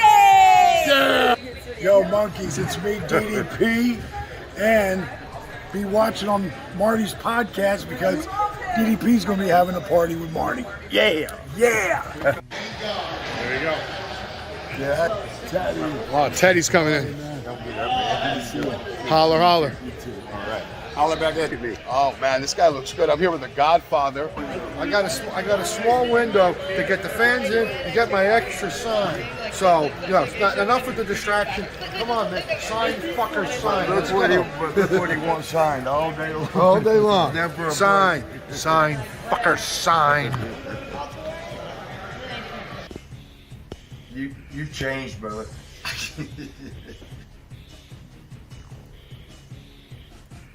Yeah, so that's coming soon. It's going to be a good time. Monday Night Raw was fun tonight, right? Overall, I thought it was fun. I thought that match... I was actually impressed tonight, to be honest. It was a good show. I'm giving a thumbs up tonight. Raw gets a thumbs up for me. Everybody should go back and watch if you missed it. The Riddle and Ludwig match was the match of the night. After that was probably Shinsuke and Bronson. And then after that, the tag team match. We'll be here tomorrow night for NXT. Make sure you go watch John's podcast during NXT. He's got some shit going down. And just tune in. I would tune into the main event of NXT. Can't go wrong. Do you think Corbin wins tomorrow? No. What do we see the height, ceiling, whatever you want to call it, being for Bronson Reed? Do we ever see him being even in the world title picture? I think he can be. Yeah, maybe a contender. I don't know if he'll be a champion, but I think he can. Yeah, I don't think he'll be a world champion. I wanted to slow down a little in the ring. When you're doing the tsunami, I want you to just stay there for a little bit, just to get the crowd into it, so they could at least get a bigger pop, sort of like the Warlow with the Powerbomb Symphony. I wanted to sell it just a little bit. That's it. Okay. He does that. That makes sense. You're good. Who was it that used to have a move very similar to the tsunami? I always liked it, and I can't remember now who it was, but he used to have something kind of similar. You're talking about a big guy? Yeah, big guy, just top rope, and that just makes it look like he's falling on you. Because here's the thing.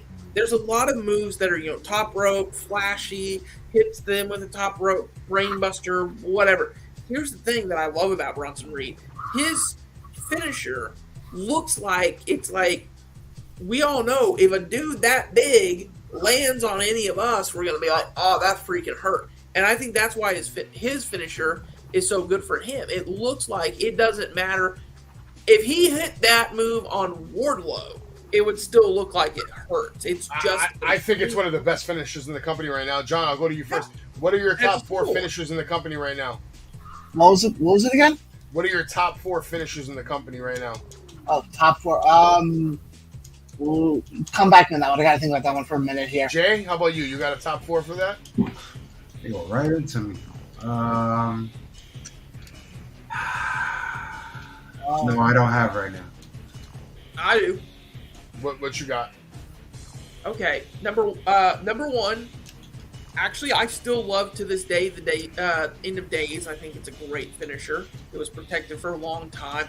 Looks impactful. The Tsunami, because the Tsunami again looks impactful. Personally, I love Roman Spear, specifically Roman Spear, because it looks impactful. And then let's see. Top four. I'm actually gonna say that the the military press power slam that Braun Breaker does, I think that move looks like it's one of those things. Like you're gonna hit the mat and it's gonna drive the wind right out of you. Okay, Jay, you got your four? I'm gonna say John Cena, Attitude adjustment. I loved it. I'm talking about like current finishers, man. Like right now. You said in the company. Now you were saying. Yeah, people that are wrestling more than once a year. Wrestles. You wrestle. All right, fine. All right. No problem. We'll give you that.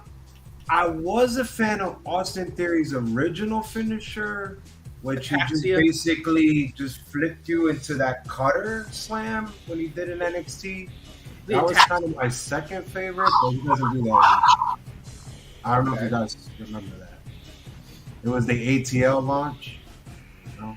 Yeah. Oh, okay. He called it ataxia. Yeah. How about you, John? You got your 4? I don't even know. I gotta agree with Travis because Travis basically has the same 4 I did. Okay. All right. Great minds, John. Great minds. I think Bronson Reed right now is up there with one of the top finishers. I'm not going to rank it in any order, but he has one of the top 4 finishers in the company right now. I think Rhea Ripley's in there right now. Her finisher's dominant, and people don't kick out of it. They really don't. Kevin Owens in the Stone Cold Stunner right now. That shit is still well protected. People don't really kick out of it. They don't really let people kick out of it. Jeez. Who else? Yeah, I forgot about the most important player. Since you mentioned it, me and John were actually just talking about this tonight. Actually, I'd like to see him quit using the stunner and go back to the pop-up powerbomb. I feel like the stunner was a good thing for during the lead up to the Stone Cold Steve Austin feud. But overall, I actually like the pop-up powerbomb better. Again, it looks like hoist you up high in the air, slam you down. It looks more impactful. A stunner to me just looked like a dude was like, kick, tiny little thing, done. Like, I don't know. I just like finishing moves that look impactful, which is part of the reason why when people are like, oh, the Powerbomb Symphony, it's still a finisher. I'm like, I think it's a perfect finisher for him. And one of my personal favorites, I'm going to expand outside of WWE, Moose's, when he used to do it, the go to hell where from the top rope, where he would just grab them and slam them from the top rope, almost like a falling power slam. That was a great move because it looked like Moose could hit it on anybody, and you were like, oh man, that dude is not getting up. And that's what a finisher should be, in my opinion. It should be it should finish the match. Next question: Why should people watch Impact this week, Travis? I mean, other than I'm hosting, not your show. Why should people watch Impact in general? Yeah, I honestly, at the moment, I don't know. Normally, I would say because Impact is interesting and it's good and all that. But let's be honest here.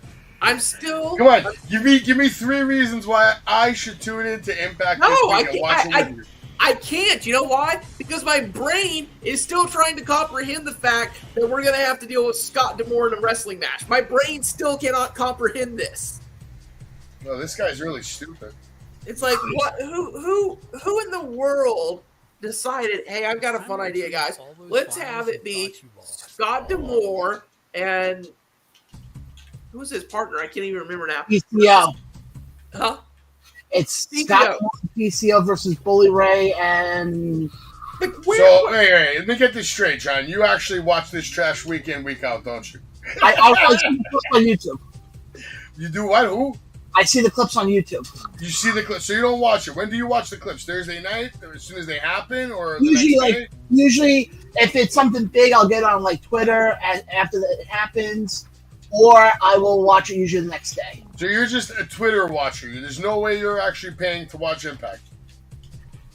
No, because I'm usually doing other stuff Thursday nights. There you go. I cover it, and I ain't gonna pay for it. Yeah, the only thing I will say that Impact's doing well right now is this whole Bully Ray thing. I've been a fan of it since the start.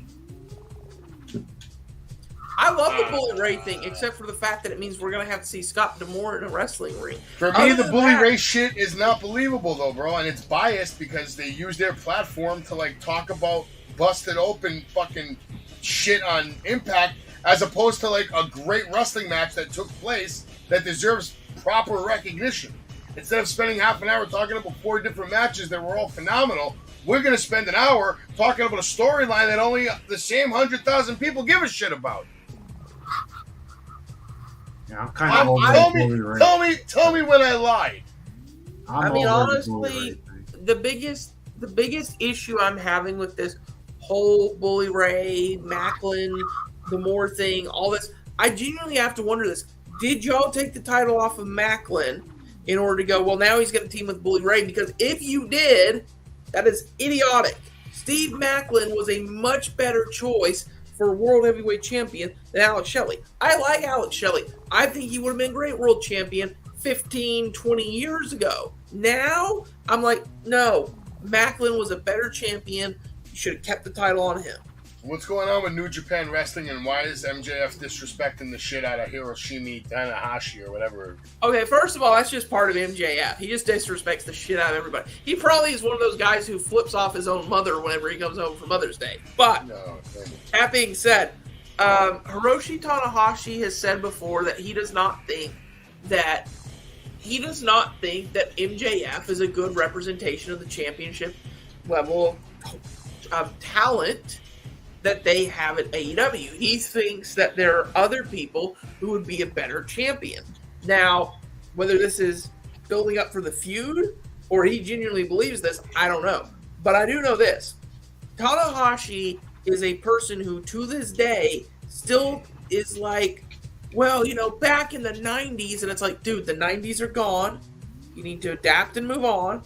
But he doesn't want to. He wants to still... He reminds me of like Jim Cornette, who goes, I'm so glad the territories are gone, but the territories are still around. It's like, wait a minute. Are you glad they're gone or you want them still around? Tanahashi is a person who's like, I think we should promote new talent, but new talent shouldn't get to go over old talent. It's like, then how does that work? You just want new talent beating new talent? How does that build anything? So the short version is Tanahashi basically is everything that MJF is against in the business, and MJF is basically everything Tanahashi is against, and I think that's why it's being a good feud. Okay. So you think MJF's winning that match 1,000,000,000%, right? I don't think there's any chance. Oh, absolutely, no question. But this will be a big step for New Japan. I think this will put a big spotlight on them. Getting a match against MJF is a big deal. I'm sure it's going to be a well-contested match. I don't think it's going to be a squash. I mean, New Japan's been getting more of a spotlight ever since they started doing New Japan Strong, which is the USA show over here. They're getting more and more of a following over here. But yes, I think Forbidden Door is really going to put them on the map. I can tell you this. There's a couple of matches that are foregone conclusions. Okada versus Danielson, I can see that one going either way, but I'm leaning Danielson. MJF versus Tanahashi, MJF is winning that, no question. Ospreay versus Omega, Ospreay's winning that, no question. The biggest one for me that I have to laugh at hysterically is when people tell me, oh, well, Jungle Boy Jack Perry is going to beat Sonata. No, he's not. If Jungle Boy Jack Perry beats Sonata, I'm going to have a huge issue with this, because he said, specifically in one of his promos, he said, I'm going to win gold in AEW before the end of the year. Winning a New Japan Pro Wrestling belt isn't winning gold in AEW. So I'm sorry, I'm trying to whoop Chun-Li's fucking ass. She just threw me, you little bitch. Well, hey, don't whoop Chun-Li's ass. Never mind. Terrible person. John, yes, you watch New Japan at all, John? Not really. I am looking forward though to Forbidden Door. Yeah, no, Forbidden Door is the one event they have that gives them that exposure that they desperately fucking need. Oh yeah. Jay, how about you? You hyped for Forbidden Door? I didn't watch the first one because I wasn't hyped, but this one I am hyped. I think Travis said all the good points and John just clarified, so I'm with all these guys down here. Yeah, it's going to be an entertaining pay-per-view. And it was a Star Maker pay-per-view last time. Like, I know that some people will be like, well, he was already kind of known before. Yeah, but the thing is, the guys they made stars, like, I was really impressed with Clark Gable last year, or whatever that guy, who's that Clark something? Who's that guy from... Clark Connors? Is it Clark Connors? The guy that comes up with long hair, kind of looks like Riddle a little bit? Yes. Mark Connors. I was super impressed with him at Forbidden Door. Well, Phenomenal. here's the thing. I know some people will be like, well, he was kind of already rising before then. I didn't care for Orange Cassidy. And then that match he had with Will Ospreay told me, I was like, okay, this guy could be something really good and really impressive. Now, admittedly, part of that is because Ospreay could have a match with a wet paper bag, and it would be a good match. But I do think that Orange Cassidy really showed up that night and made me go, okay, I can believe in Orange Cassidy now. Come on, man. You don't believe in Orange Cassidy. Stop fucking lying. No, I do now. No, you don't. I mean, I still don't like his gimmick, but I believe in his talent. No, you don't. You're lying. I believe in his talent. I don't like his gimmick, but I believe in his talent. No, you don't. No, I don't believe that you believe. Okay, well, luckily you. John, do you believe in Orange Cassidy? He's over. Yeah, I'll give you that. Yeah, He's 100% over. But if you look at it from a ring psychology point of view, there's no way you can believe him going into any match. I just don't see it with him. I know a lot of people love him. I don't. Not for me. It must be a millennial thing. It's the next generation. You know, because I always get a lot of hate. Like, why do you hate on Orange Cassidy? But you know what's funny about that? Orange Cassidy is 38, so he's actually closer. He's been doing this for a long time. Listen, everything I hear about him is good. A lot of people tell me he's a good guy. He was a good worker. He used to be able to get booked. You used to be able to book him in New York City for $100 for a match once upon a time. Now, I look like Piers Morgan? That's awesome. That's an awesome compliment. So thank you. You like Piers Morgan? I love Piers Morgan. Piers Morgan is one of those guys who, like, hero. Controversial. Well, yes, he's controversial, but I'll never forget. He was on I was watching one of his shows the other day, and he had on this guy, and he's like, so let me understand this straight. You walk into other people's homes when they're not there, recording yourself on TikTok. Like, where the f do you get off thinking you can do this? And the guy goes, this kid goes, well, you're just mad at me because I'm black. He goes, I don't give a shit what your race is. I give a shit about the fact that you're going into other people's houses, you're recording yourself, and you think this is acceptable behavior. And I'm like, I like people who are willing to call out the fact that it's like, why is it that a lot of the time, anytime somebody does something wrong, the first thing they always default to is, oh, well, you're doing this because I'm black. You're doing this because I'm gay. No, I'm doing it because your actions are not acceptable. And I like the fact that he calls people out on that. But anyways. No. I love about Piers Morgan. Who gives a shit about Piers Morgan? Does anybody else have anything else they want to plug, talk about, speak about it? We're ending this shit. Clearly, a lot of people, since he's got like 15. John looks like he's ready to I'm boring him over here. You're talking about Piers Morgan and nonsense. Jay's ready to give the peace sign. We'll be here tomorrow night for NXT. Make sure you check out John's channel. Subscribe to the Party with Marty. Travis, what do you have to say? Make it quick. Overall, I want to say this. I think that Collision, based on the very first night that we saw, it was a B in terms of in-ring wrestling action. Very good. But its storytelling was very lacking. But I would be okay with it because when AEW first started, they were saying stuff like, well, we're going to be different from the other guys. We're not going to be all about our storylines. We're just going to be about in-ring action. Collision, I feel like, is actually a chance for them to get back to that because, like, Savage, you said you did or did not watch Collision? I saw parts of it. Good for you, Savage. You didn't miss nothing. That, buddy, I disagree with you, Jay. I mean, the show itself, but that Buddy Matthews and Andrade match, that was one of the best matches I've seen this whole year. That's great. I don't care. You know why I don't care? Because I was too busy partying with Marty. Thank you for watching Wrestling with Savage. I might be playing Street Fighter. It looks like I'm getting my ass beat. Peace out, guys. I'm out of here, though. I'm out of here. We're all out of here. John's out of here. Go follow his podcast. I'm going to let this guy kick my ass. Actually, wait. Should I try to beat him, guys, and then end the show? Let me see if I can make him come back right here. If not, then I'm ending this shit. If I lose right now, it's over. Oh, eat that shit. Oh, my God. If I get a counter on him, there we go. Oh, it might be over. I might win right now. Let's see. Hold on. Jay's already gone. Was saying today that Manon is actually like the best character right now, and I was like, Sorry, Marissa. Whatever this girl you're fighting his name is. Oh yeah, she's pretty good. I think she just beat me. No, I blocked. Wait. Yeah, somebody come was back. saying they were like, she's got a really good move. No, she's insanely strong. She's just as strong as Zangief, maybe even stronger, and she's actually just a little faster. Plus, I kind of like the whole Roman aesthetic thing. I think I'm gonna whoop this kid's ass right now. Let's see. What's going down? Going to go in hard for the corner. Let's see if I can. Oh, He's so humble. I'm gonna whoop this kid's ass. Like that's something to be proud of. I don't know if it's a kid, but I don't really care. It's probably not if they're playing like that. Oh, let's see if I can get a counter and then end this. Oh, that should have gave me the counter. I don't like that. Why did I do that? Again, I did it.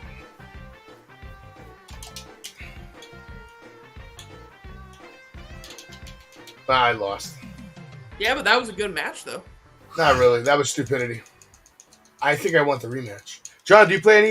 You don't play any video games, right? You said you got rid of your TV or something, or something. Yeah, TV? It broke a couple months ago. I haven't had a chance to get a new one.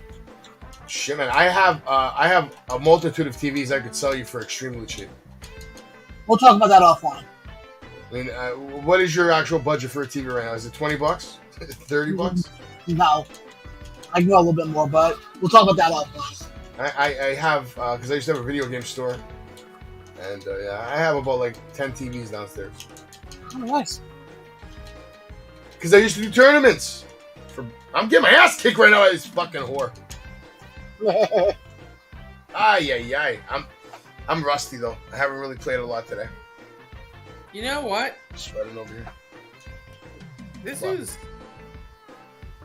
why I love like watching other people play. Like, I know I'm not anywhere near as skilled as this, so to me, it's fun to watch this and be like, "Damn, this is a good match." Or sometimes I'm like, "Damn, that dude did nothing but spam." But I mean, no, I'm spamming right now and it's working.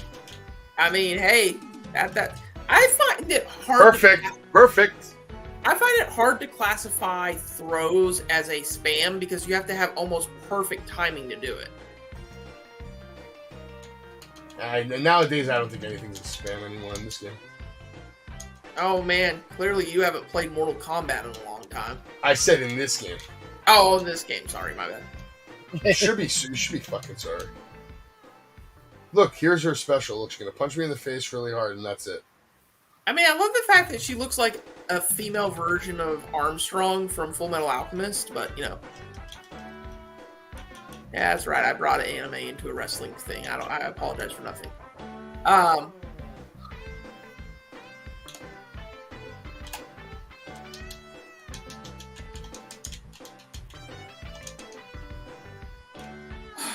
Yeah, and we gotta. Yes. I gotta figure out how to set up like game streaming stuff because if nothing else, I feel like I should have.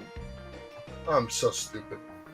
She was playing like such a little stupid fucking piece of shit at the end.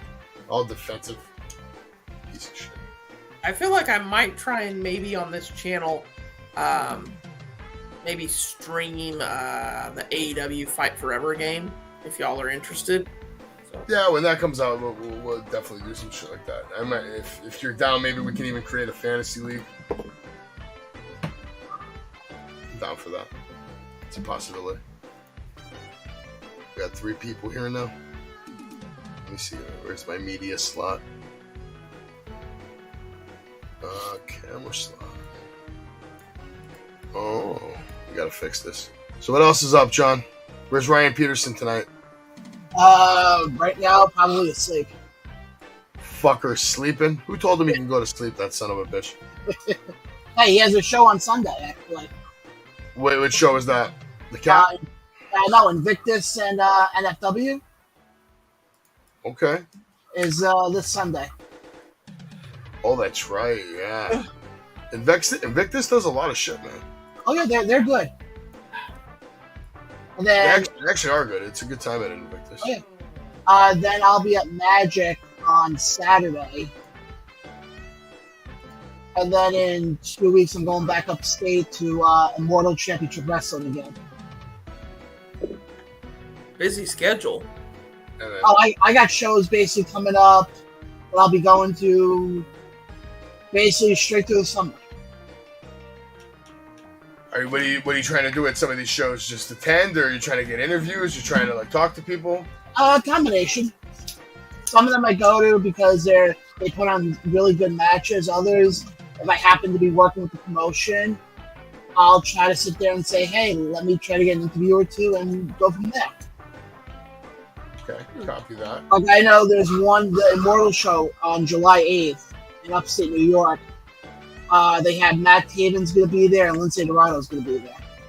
That's pretty good. See, that's why I like some of these indie shows, because you never know what kind of talent you are going to see.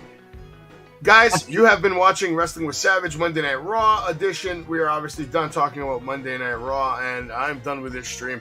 John, thank you for joining me. Travis, thank you for joining me. Jay did a good job coming through. Shout out to Anthony, and shout out to everybody in the Savage Kingdom. Everybody have a good night. God bless. And I'll see you tomorrow night for NXT.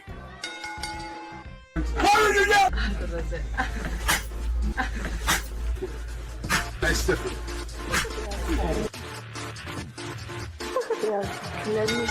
Pedigree, 1, 2, 3, Bronson, you live as a champ. A last ride straight to hell, a tombstone, a choke slam. Here to give it to you raw. This is wrestling.